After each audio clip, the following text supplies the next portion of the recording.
সারা দেশের মতো খুলনায় শহীদ বুদ্ধিজীবী দিবসে শ্রদ্ধা ভরে স্মরণ করা হচ্ছে জাতির শ্রেষ্ঠ সন্তানদের। দিবসটি উপলক্ষে ভোর থেকে খুলনার গল্লামারী বধ্যভূমির স্মৃতিসৌধে জড়ো হতে থাকে সর্বস্তরের মানুষ। প্রথমে প্রশাসন, রাজনৈতিক ও বিভিন্ন সাংস্কৃতিক দলের পক্ষ থেকে ফুল দিয়ে শ্রদ্ধা জানানো হয়।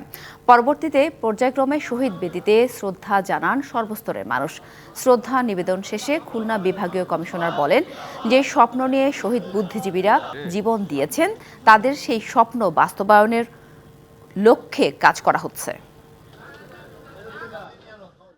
যে জাতির এই শ্রেষ্ঠ সন্তানদের যেন আমরা যথাযথ মর্যাদা দিতে পারি, তাদের যেন আমরা মূল্যায়ন করতে পারি, এতটুকুই আজকের দিন। বুদ্ধিজীবী দিবসের শহীদদের রক্তের বিনিময়ে অঙ্গীকার যে বাংলাদেশকে রক্ষা করতে হবে, সবার আগে বাংলাদেশ এবং সবার আগে বাংলাদেশ নিয়ে আমরা টিকে থাকবো। স্মরণ করছি যারা শহীদ বুদ্ধিজীবী, যারা শহীদ হয়েছেন দেশের জন্য।